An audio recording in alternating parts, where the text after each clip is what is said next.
हमारी गेहूं की फसल 30 से 45 दिन की हो गई है, तो उस समय हमारे मन में एक कन्फ्यूजन बना रहता है कि हम 19-19-19 उर्वरक का स्प्रे करें या 17-44 का या 12-61 का। इसमें से कौन सी उर्वरक हमारी गेहूं की फसल के लिए इस स्टेज में ठीक रहेगी और किससे सबसे बढ़िया फ़ायदा हमको मिलेगा। तो आज की वीडियो में दोस्तों हम यही सब बात करने वाले हैं। वीडियो शुरू से अंत तक देख लेना, आपको बिल्कुल क्लियर हो जाएगा कि आपको इस स्टेज की गेहूं में कौन सी उर्वरक देने से सबसे बढ़िया लाभ मिलेगा। नमस्कार दोस्तों, मैं सतीश, आप देख रहे हैं STR खेती।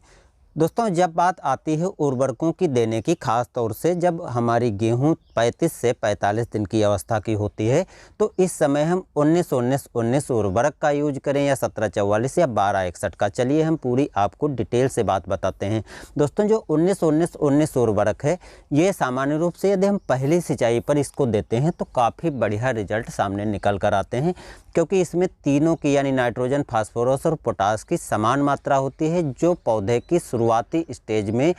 अच्छी वृद्धि यानी पौधे की वानस्पतिक वृद्धि और विकास करने में काफ़ी अधिक भूमिका निभाती है, यानी काफ़ी बढ़िया से काम कर लेती है। तो यदि हमारी फसल जो है 20 से 25 दिन की हो गई है, 30 दिन की भी हो गई है, तो उस समय जब हम पहली सिंचाई करते हैं तो ये काफ़ी बढ़िया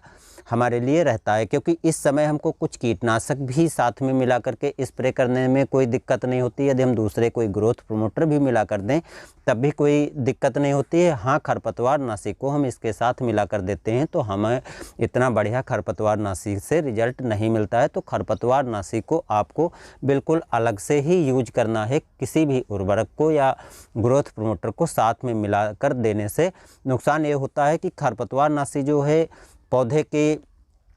सिस्टम को ख़राब करता है, जिससे जो है पौधा मरने की स्टेज में आता है। लेकिन जब हम इसके साथ कोई ग्रोथ प्रमोटर या नाइट्रोजन को या 19-19-19 को डाल देते हैं तो पौधे में वानस्पतिक वृद्धि का जो ये उर्वरकें काम करते हैं, तो पौधा अच्छी तरह से मरता नहीं है और पौधा जो है खरपतवार हमारे खेत में बना रहता है। तो इसलिए आप पहले खरपतवार नाशी का यूज करके और बाद में 19-19-19 का आसानी से स्प्रे करेंगे तो बहुत बढ़िया आपको रिजल्ट मिल जाता है। लेकिन जब बात आती है 35 से 45 दिन की अवस्था की गेहूँ हो गई है, उस समय 19-19-19 इतना अच्छा काम नहीं करता है, क्योंकि उसके पीछे कारण रहता है कि इसमें नाइट्रोजन की पूर्ति के लिए तो पर्याप्त मात्रा होती है, लेकिन फास्फोरस की बात की जाए तो उस समय वानस्पतिक वृद्धि के अतिरिक्त पौधे की टेलरिंग भी होना ज़रूरी है, कल्लों का विकास भी होना ज़रूरी है, जड़ों का अच्छी तरह फुटाव भी होना ज़रूरी है, जो ये उर्वरक इतनी % में पूर्ति नहीं कर पाती है। तो ऐसे समय में ये इतना अच्छे से काम नहीं करती है। तो आपकी यदि फसल जो है 35 दिन के पहले की है, 30 दिन की है और पहली सिंचाई कर रहे हैं, तो आप इसको 19-19 को दें तो काफ़ी बढ़िया रिजल्ट मिलेगा। लेकिन बाद की अवस्था में आपको इससे इतना अच्छा रिजल्ट नहीं मिलता है, क्योंकि ये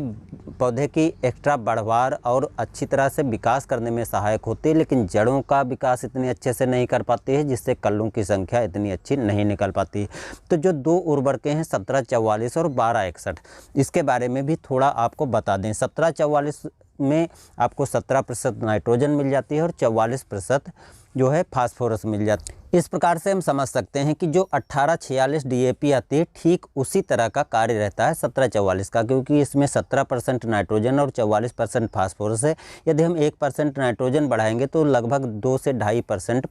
जो है फास्फोरस की मात्रा बढ़ जाएगी, जो सेम वही काम करेगी जो हमारी DAP काम करती है। तो जब हमारी फसल गेहूं की 30 से 40 या 45 दिन की हो जाती है, तो उस समय पौधे में जड़ों का फुटाव भी होना ज़रूरी है, और जितनी अधिक जड़ें होंगी उतने ही अच्छे से पौधा हमारा ग्रो करता है, अच्छी तरह उसमें कल्लों की संख्या बढ़ती है, जो ये उर्वरक आसानी से इन सभी कामों को कर लेती है। यानी जब आप 17-44 का इस अवस्था में स्प्रे करते हैं तो जड़ों का फुटाव काफ़ी बढ़िया से होता है, पौधे का वानस्पतिक वृद्धि भी काफ़ी अच्छे से हो जाती है और कल्लों की संख्या में भी काफ़ी वृद्धि होती है। यदि फल फूल वाली फसलों में, सब्जियों में यूज करते हैं तो उसमें भी ये काफ़ी बढ़िया काम करती है, क्योंकि फूल आने के पहले यदि आप इसका स्प्रे करते हैं